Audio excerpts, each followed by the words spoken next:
Hola, buenos dias. My name is Lauren Hui. Some of you may know me by my parents Anna and Paul, or better yet, my not-so-little brother Jeffrey.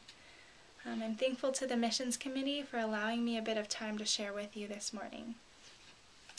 So over the years, God has fostered and developed a passion in my heart to live, serve, and champion social justice in Latin America. As the declaration goes in Isaiah 58, "Is this not the kind of fasting I have chosen? To loose the chains of injustice and untie the cords of the yoke, to set the oppressed free and break every yoke? Is it not to share your food with the hungry and provide the poor wanderer with shelter?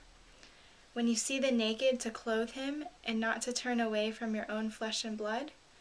And on the principle that to whom much has been given, much is required, this is also the fast that God has called me to choose, to care deeply about the poor and act practically on the responsibility of having been given much privilege and blessing."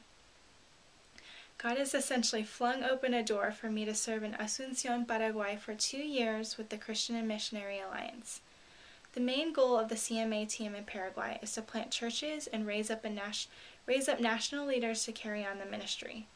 I will be contributing to these efforts in addition to assisting with the development of social service ministries as well.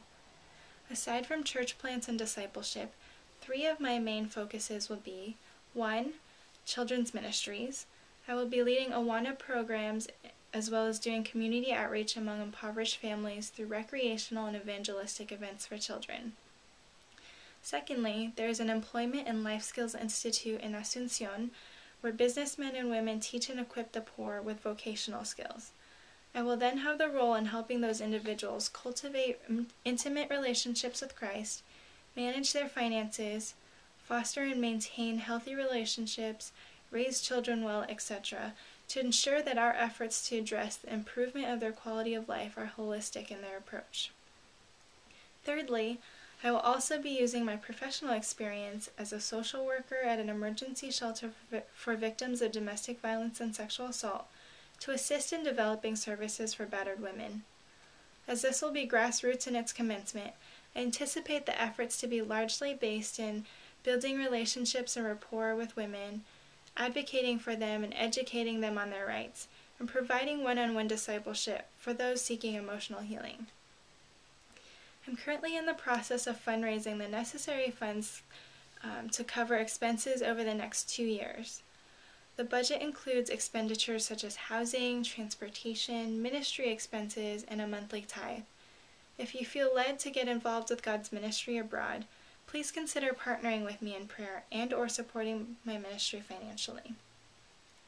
I just wanted to add a note that I am truly a product of CEC, having been born into this church as my parents met here in college.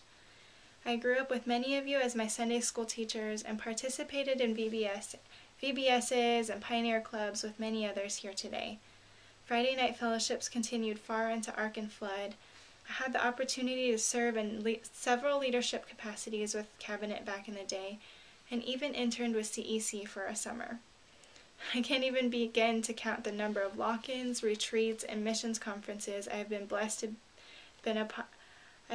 to be a part of and learn and grow from.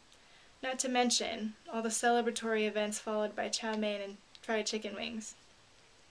Needless to say, I am very grateful for the community I continue to find here at CEC, and definitely consider growing up here a formative part of the life experiences now culminating in my pursuing ministry in Latin America.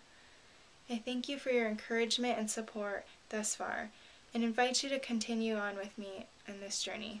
Thank you.